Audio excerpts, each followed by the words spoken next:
Hello students, good morning all of you.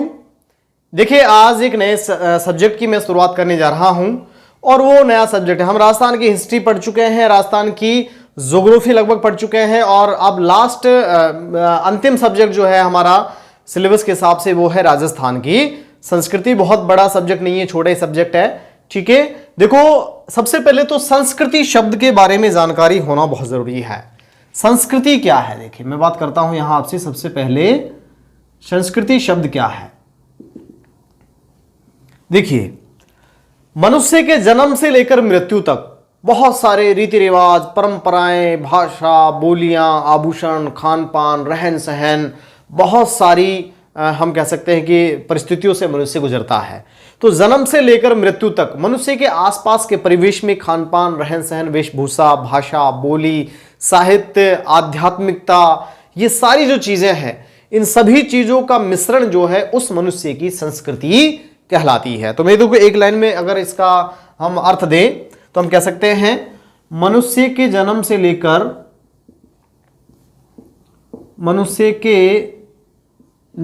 लेकर उसकी मृत्यु तक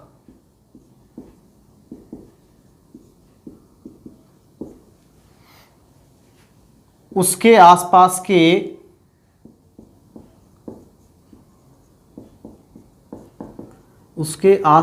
के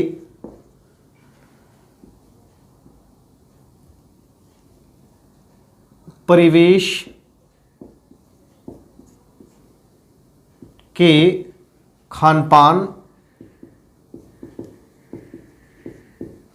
रहन सहन,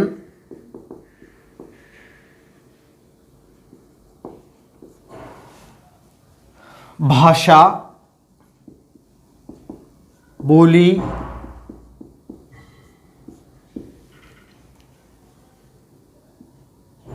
वेशभूषा,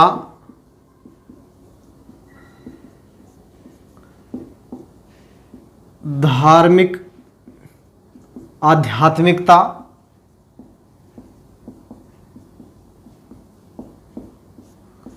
रीति रिवाज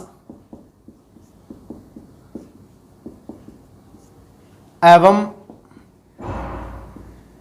परंपराओं आदि का मिश्रण उसकी संस्कृति कहलाती है। संस्कृति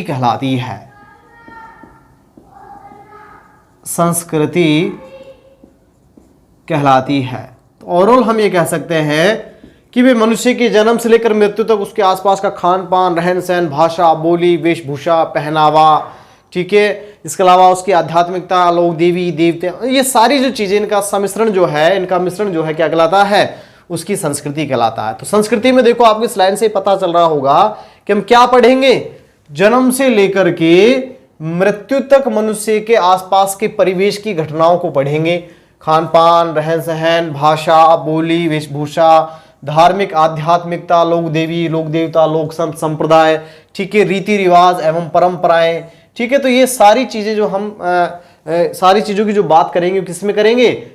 संस्कृति में करेंगे, ठीक है। तो ये जनरली संस्कृति शब्द का अर्थ हुआ। इसमें देखिए सबसे पहले मैं आपसे बात कर रहा हूं 16 संस्कार। सबसे पहले मैं बात करता हूं 16 संस्कार। देखो एक बहुत ही स्पेशल सब्जेक्ट है ये राजस्थान की संस्कृति जो है। हिस्ट्री में कहानियां पढ़ लेते हैं, ज्योग्राफी समझ लेते हैं, लेकिन ये सब्जेक्ट अपना आप में एक स्पेशल सब्जेक्ट है। इसको समझना और पढ़ना इतना आसान नहीं रहता है, लेकिन आप बिल्कुल चिंता मत करिएगा। एक एक लाइन, एक एक चीजें हम आपको एक एक करके यहां समझाएंगे। देखो संस्कृति में सबसे पहले मैं 16 संस्कारों की बात करता हूं। देखो हम वापस में बात करता हूं, मनुष्य को जन्म से लेकर मृत्यु तक क्या है 16 संस्कार? मनुष्य को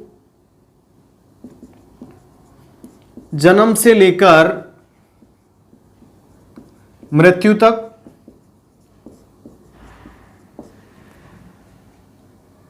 स्वस्थ एवं दीर्घायु तथा शुद्ध और अच्छे संस्कारों वाला,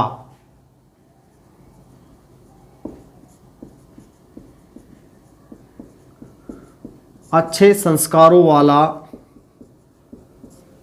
बनाने के लिए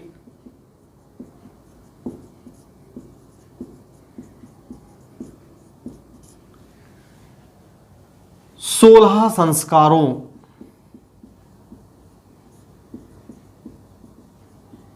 16 संस्कारों से गुजरना होता है, गुजरना होता है। आप देखो इसको समझिए, हम कह रहे हैं कि भाई मनुष्य को जन्म से लेकर मृत्यु तक, जन्म से लेकर मृत्यु तक स्वस्थ, दीर्घायु, लंबी उम्र वाला, शुद्ध और अच्छे संस्कारों वाला बनाने के लिए कितने संस्कारों से? 16 संस्कारों से गुजरना होता है। लेकिन वर्तमान परिप्रेक्ष्य में हम देखते हैं ना तो हम इन 16 संस्कारों को फॉलो करते हैं, ना ही हम शारीरिक मानसिक रूप से क्या है, स्वस्थ हैं, अच्छे संस्कारों वाले हैं। सीधी सी बात है, जब हम संस्कारों को फॉलो ही नहीं कर रहे हैं तो निश्चित रूप से शारीरिक रूप से स्वस्थ और मानसिक रूप से हम शुद्ध कहां से होंगे? ठीक है, देखो एक एक करके मैं आपसे 16 संस्कारों के बारे में बात करता हूं। हाँ, तो देखिए सबसे पहले मैं बात कर रहा हूं पहला संस्कार, और वो संस्कार है गर्भाधान संस्कार। कौन सा संस्कार? गर्भाधान संस्कार। देखो ये संस्कार क्या है?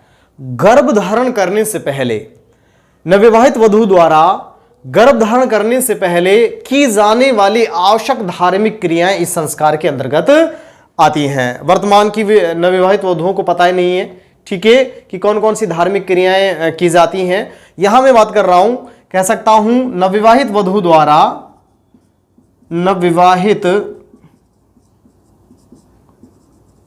वधू द्वारा गर्भ धारण करने से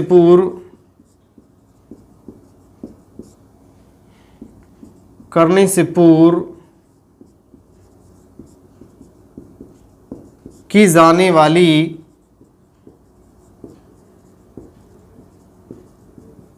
आवश्यक धार्मिक क्रियाएं, आवश्यक धार्मिक क्रियाएं जिन्हें मेवाड़ क्षेत्र में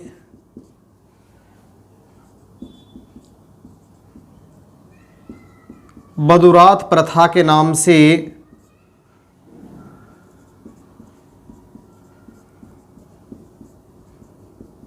जाना जाता है।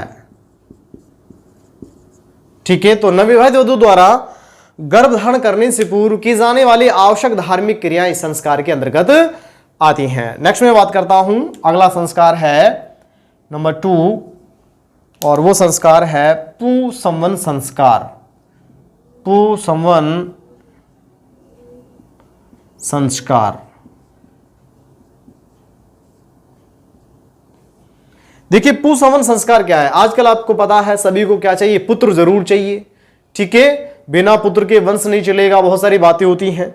ठीक है, पुत्र प्राप्ति के चक्कर में कई बार बहुत सारी पुत्रियां पैदा हो जाती हैं। तो इस प्रकार से देखो यहां मैं बात कर रहा हूं, गर्भ में स्थित शिशु को पुत्र का रूप देने के लिए, वापस ध्यान दीजिएगा, जब गर्भाधान हो गया है, गर्भ धारण कर लिया है, तो अब हम बात कर रहे हैं गर्भ में स्थित शिशु को पुत्र का रूप देने के लिए की जाने वाली आवश्यक धार्मिक क्रियाएं क्या कहलाती हैं? पुंसवन संस्कार के अंतर्गत आती हैं। तो मैं कह सकता हूं गर्भ में स्थित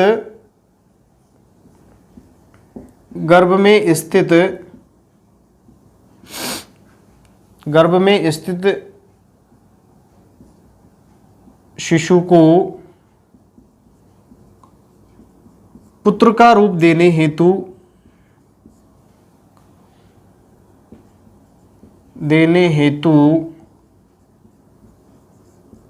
की जाने वाली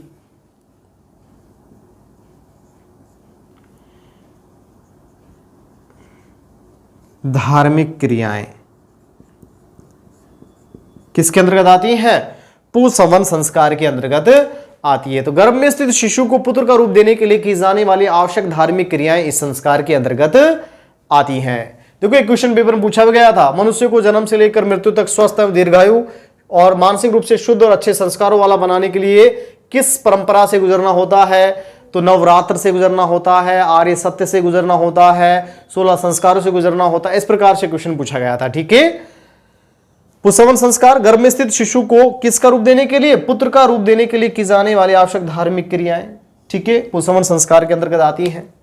नेक्स्ट, अगला जो संस्कार है, आपको पता होगा महिलाओं को अक्सर भूत प्रेत बहुत आते हैं। मोस्टली गांव में देखा होगा कि महिलाओं को क्या आ रहे हैं? भूत आ रहे हैं। क्या वास्तव में भूत होते हैं क्या? बिल्कुल नहीं होते।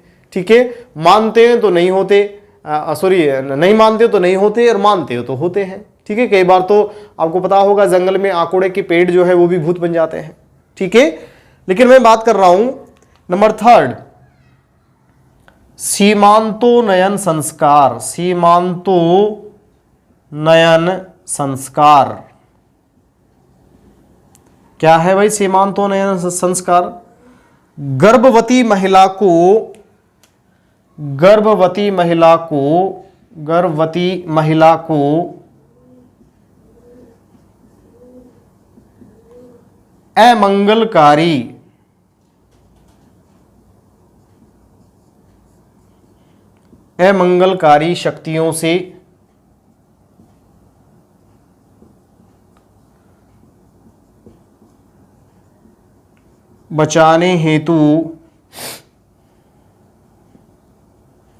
अमंगलकारी शक्तियों से बचाने हेतु की जाने वाली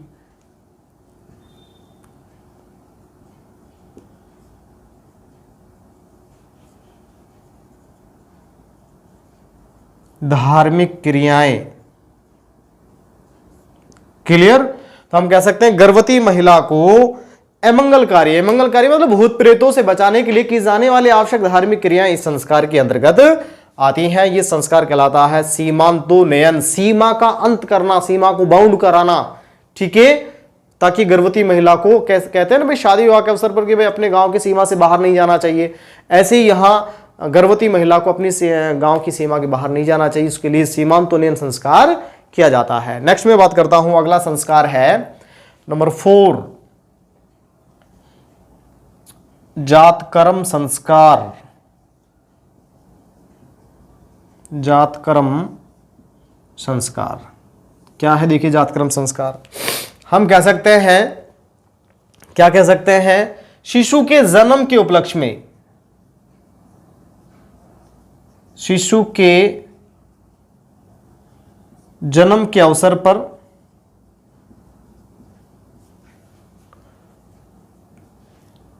की जाने वाली धार्मिक क्रियाएं।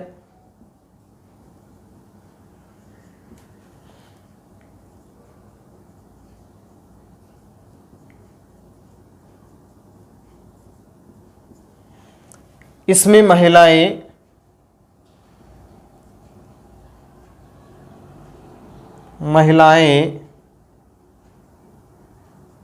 जच्चा या होलर गीत गाती हैं। होलर गीत गाती हैं। ठीक है, जच्चा या होलर गीत कब गाए जाते हैं? शिशु के जन्म के उपलक्ष्य में गाए जाते हैं। क्योंकि एक बात मैं बताना देना चाहूंगा, जब पुत्र की प्राप्ति होती है तो कांसे की थाली बजाई जाती है, और पुत्री की प्राप्ति होती है तो छाछ या सूप बजाया जाता है। ठीक है, पुत्र की प्राप्ति के अवसर पर कांसे की थाली बजाई जाती है, और पुत्री के जन्म के अवसर पर छाछ या सूप बजाया जाता है। ठीक है, तो कांसे की थाली अपने आप में खुशी का संकेत देती है, और छाछ या सूप बजाना अपने आप में दुख का संकेत देता है। ठीक है, खुशी का संकेत नहीं देता है। तो ये देखो, 16 संस्कार भी कहीं न कहीं लिंग भेद की दृष्टि से अच्छे नहीं रहे हैं।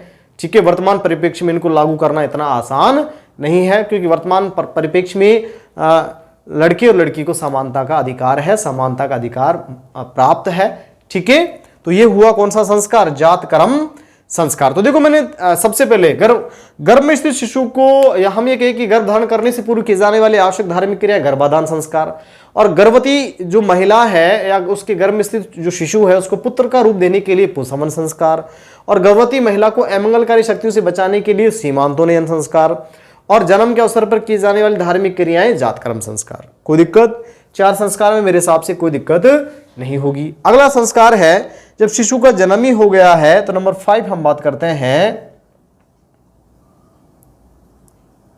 नामकरण संस्कार। जन्म के 10वें या 12वें दिन शिशु का नामकरण करते समय की जाने वाली धार्मिक क्रियाएं, हम कह सकते हैं जन्म के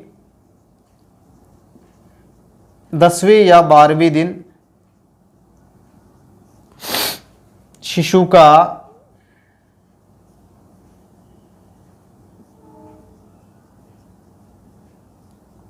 नामकरण करते समय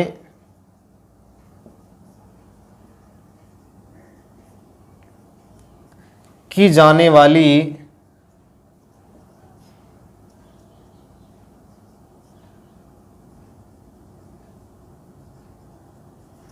आवश्यक धार्मिक क्रियाएं,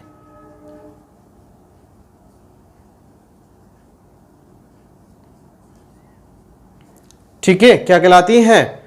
नामकरण संस्कार के अंतर्गत आती है। जन्म के 12वें 10वें या 12वें दिन शिशु का नामकरण करते समय की जाने वाली आवश्यक धार्मिक क्रियाएं इस संस्कार के अंतर्गत आती हैं। तो देखो इस प्रकार से हमने कितने संस्कारों के बारे में बात की है? 5 संस्कारों के बारे में आपसे बात कर ली है। नेक्स्ट आगे बात करता हूं नंबर 6। मुझे उम्मीद है कि 5 संस्कार, सबसे पहले गर्भाधान संस्कार, गर्भाधान संस्कार के बाद पुंसवन संस्कार, पुंसवन संस्कार के बाद नेक्स्ट हम बात करते हैं सीमांतोन्नयन संस्कार, सीमांतोन्नयन संस्कार के बाद जातक्रम संस्कार, और जातक्रम संस्कार के बाद फिर हम बात करते हैं कौन सा संस्कार? नामकरण संस्कार। नेक्स्ट मैं बात कर रहा हूं आपसे, देखो नामकरण करने के बाद अब मैं बात करता हूं निष्क्रमण संस्कार। अगला जो संस्कार है नंबर 6 की मैं बात कर लेता हूं। नंबर 6 निष्क्रमण संस्कार।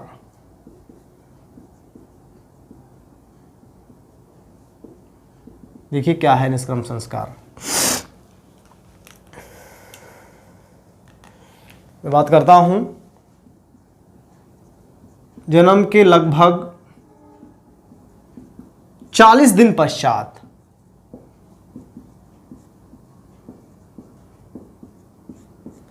शिशु के पहली बार शिशु को पहली बार घर से बाहर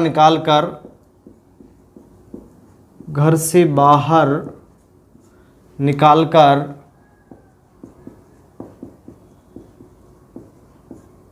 सूर्य एवं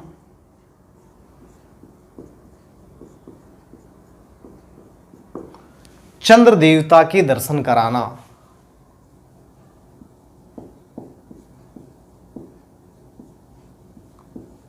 सूर्य एवं चंद्र देवता के दर्शन कराना। क्लियर भाई? तो निष्क्रमण संस्कार की बात करते हैं। जन्म के लगभग 40 दिन पश्चात शिशु को पहली बार घर से बाहर निकालकर सूर्य एवं चंद्र देव के दर्शन कराना कौन से संस्कार के अंतर्गत आता है? निष्क्रमण संस्कार के अंतर्गत आता है। ठीक है भाई, तो ये कौन सा संस्कार हुआ? छठा संस्कार। नेक्स्ट मैं बात करता हूं नंबर 7, नंबर 7। नंबर 7 है अन्नप्राशन संस्कार। अन्नप्राशन संस्कार।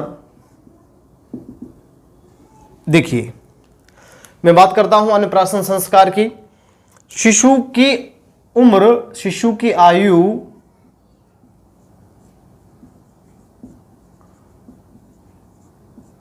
लगभग 6 माह हो जाने पर उसे पहली बार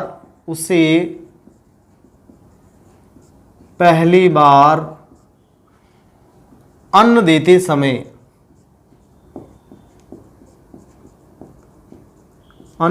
समय की जाने वाली आवश्यक धार्मिक क्रियाएं, अन्न देते समय की जाने वाली आवश्यक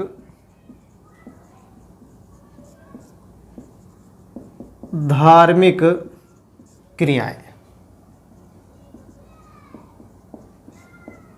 क्लियर भाई। तो शिशु की आयु लगभग कितनी, 6 माह हो जाने पर उसे पहली बार अन्न देते समय की जाने वाली आवश्यक धार्मिक क्रिया इस संस्कार के अंतर्गत आती है। जन्म के 40 दिन पश्चात शिशु को पहली बार घर से बाहर निकालकर सूर्य चंद्रदेव के दर्शन कराना, निष्क्रमण, और पहली बार अन्न देना अन्नप्राशन संस्कार के अंतर्गत आता है। ठीक है, उसके बाद नंबर 8 में बात करता हूं। अगला संस्कार है जो है उसकी मैं बात करता हूं, तो वो है जड़ूला, इसी को बोलते हैं मुंडन संस्कार। क्या है देखिए जड़ूला या मुंडन संस्कार। शिशु की आयु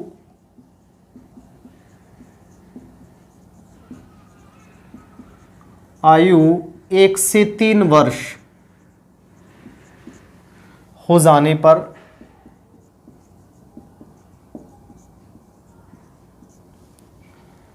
पहली बार उसका सिर मुंडवाते समय, सिर के बाल कटवाते समय या सिर मुंडवाते समय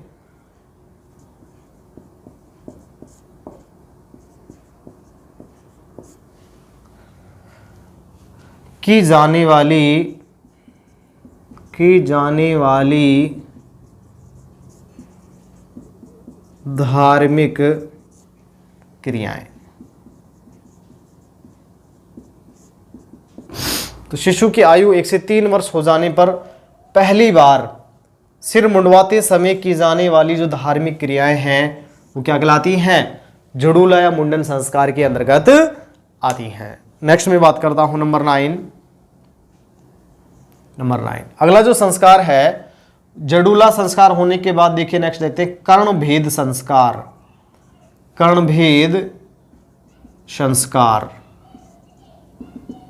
क्या है देखिए कर्णभेद संस्कार। हम बात करते हैं शिशु के लगभग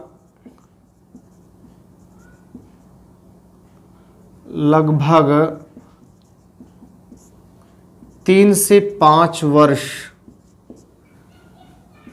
की आयु हो जाने पर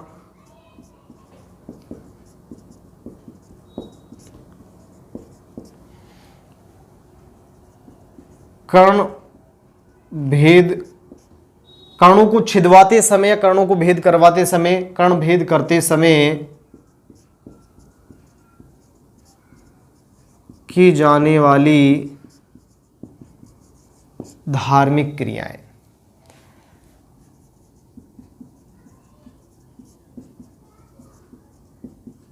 ठीक है भाई, क्या कहलाती हैं, कर्णभेद संस्कार के अंतर्गत आती है। अब देखो लगभग उम्र 3 से 5 वर्ष हो गई है। अब घर पे ही शिशु को क्या करना, घर पे ही उसकी शिक्षा का शुभारंभ करना, शिक्षा को आरंभ करना, विद्यारंभ करना। ठीक है, घर पे उसे ज्ञान देना। तो नेक्स्ट हम बात करते हैं विद्यारंभ संस्कार। क्या है भाई विद्यारंभ संस्कार।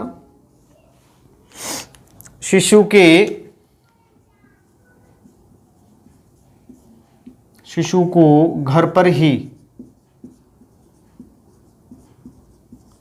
अक्षर ज्ञान कराना,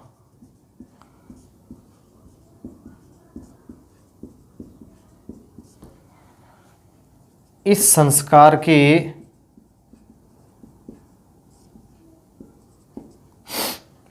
अंतर्गत आता है। क्लियर भाई। शिशु के घर पे ही अक्षर ज्ञान कराना, शिशु को घर के अंदर ही प्रारंभिक ज्ञान कराना, प्रारंभिक शिक्षा देना किस संस्कार के अंतर्गत आता है, विद्यारंभ संस्कार के अंतर्गत आता है। नेक्स्ट में बात करता हूं अगला जो संस्कार है विद्यारंभ के बाद नंबर 11 उपनयन या इसी को बोलते हैं यज्ञोपवीत संस्कार।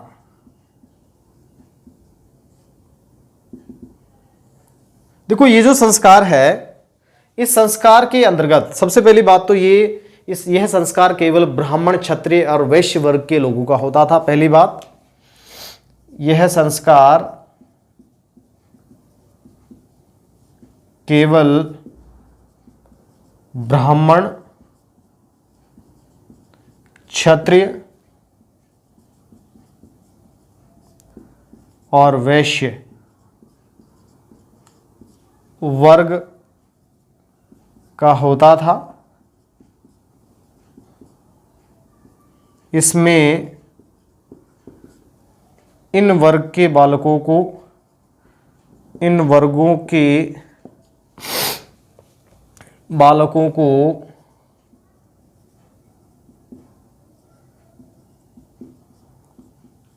शिक्षा प्राप्ति हेतु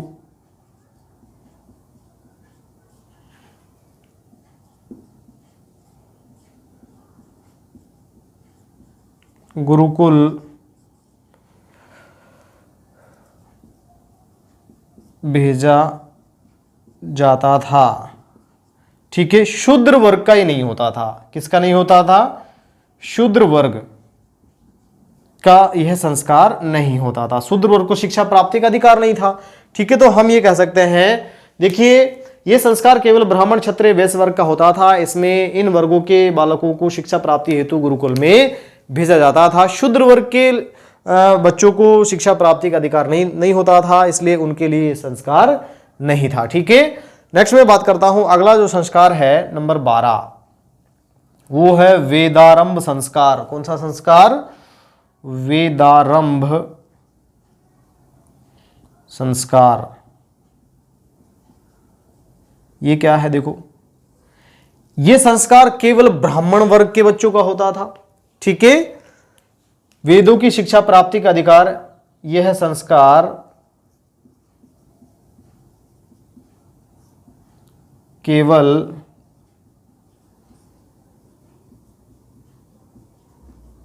ब्राह्मण वर्ग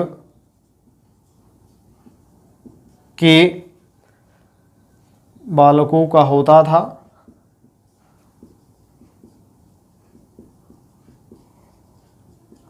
क्योंकि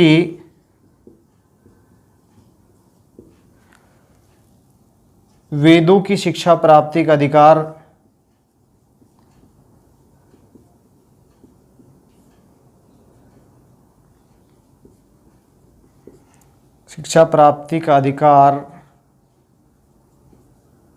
केवल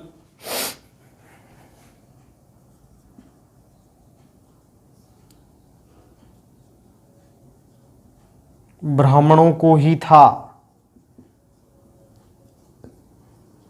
ठीक है भाई, तो केवल ब्राह्मण वर्ग के जो बच्चे थे उनको ही वेदों की शिक्षा प्राप्ति का अधिकार था। बाकी वैश्य, क्षत्रिय और शूद्र के लिए तो शिक्षा की प्राप्ति का बिल्कुल अधिकार नहीं था। यहाँ वेदों की शिक्षा की प्राप्ति का अधिकार वैश्य और क्षत्रिय वर्ग के लोगों के लिए भी नहीं था। तो ये संस्कार केवल ब्राह्मण वर्ग के बालकों का होता था। ठीक है, तो कौन सा संस्कार हुआ? वेदारंभ संस्कार। नेक्स्ट में बात करता हूं नंबर 13। अगला संस्कार जो है वो है केशांत, या इसी को बोलते हैं समावर्तन, इसी को बोलते हैं गोदान। केशांत, या इसी को क्या बोलते हैं? गोदान संस्कार।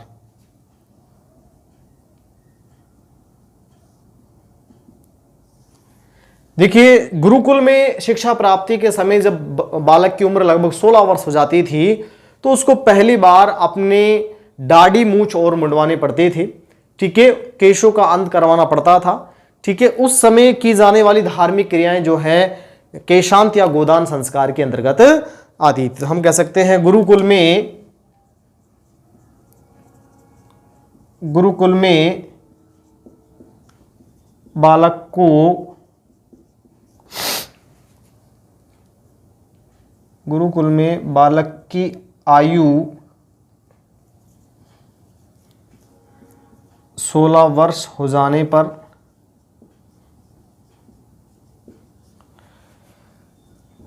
उसे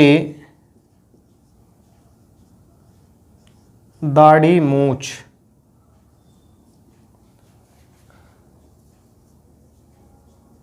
मुंडवानी होती थी।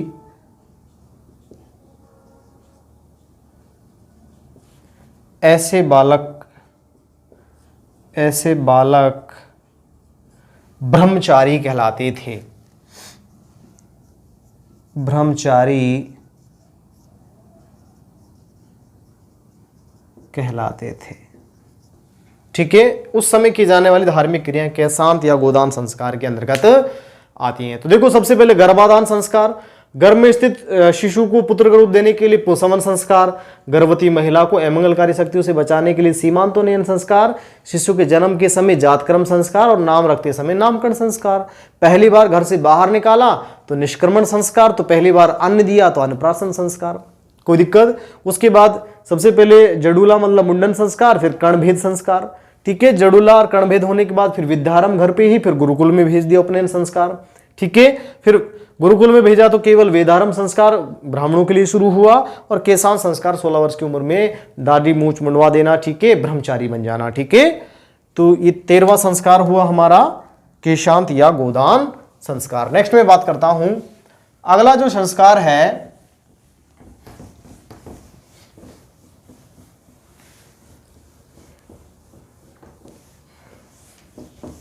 वो है समावर्तन संस्कार। कौन सा संस्कार? समावर्तन। समावर्तन संस्कार या इसी को बोलते हैं दीक्षांत संस्कार। दीक्षांत समारोह का नाम आप लोगों ने सुना होगा, कॉलेज वगैरह में डिग्रियां वगैरह जब डिस्ट्रीब्यूट होती हैं उसको दीक्षांत समारोह बोलते हैं। तो नंबर 14 की मैं आपसे बात करता हूं। नंबर 14 क्या है? समावर्तन या दीक्षांत संस्कार।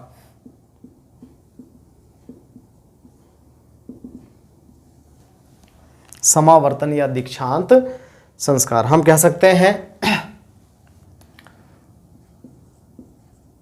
गुरुकुल में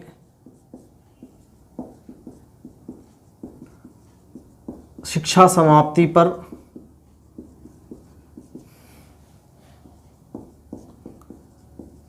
गुरु दक्षिणा देकर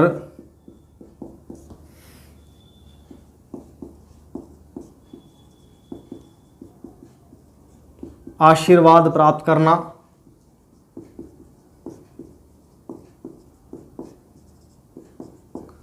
इस संस्कार के अंतर्गत आता है।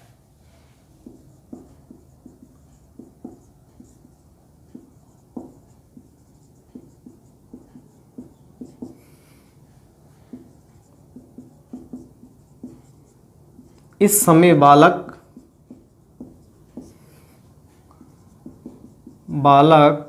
स्नातक कहलाता है।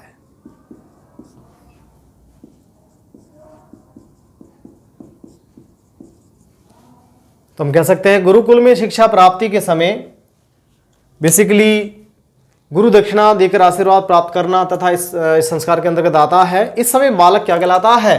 स्नातक कहलाता है। देखो, नेक्स्ट में बात करता हूं अगला संस्कार नंबर 15।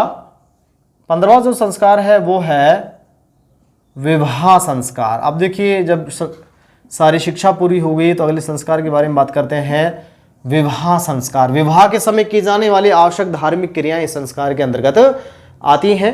इसी को पाणी ग्रहण संस्कार भी बोलते हैं। क्या बोलते हैं? पाणी ग्रहण संस्कार।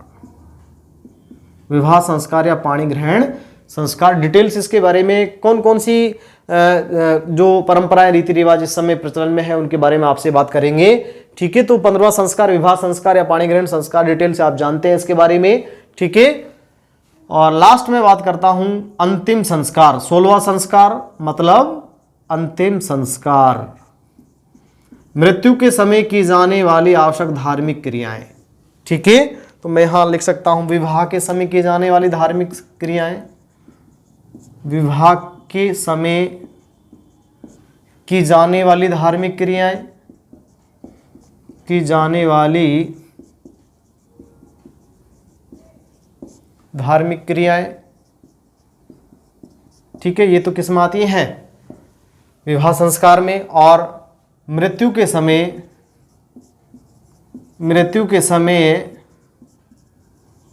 की जाने वाली आवश्यक धार्मिक क्रियाएं, आवश्यक धार्मिक क्रियाएं। ठीक है, किस संस्कार में आती है? अंतिम संस्कार के अंतर्गत आती हैं। तो देखो डिटेल से मैं अगर यहां बात करना चाहूंगा, आपके सिलेबस में एक चैप्टर है राजस्थान की संस्कृति सभ्यता एवं परंपराएं। इस टाइप से राजस्थान की संस्कृति रीति रिवाज एवं परंपरा, इस प्रकार से एक टॉपिक है। उस टॉपिक में 16 संस्कार आएंगे।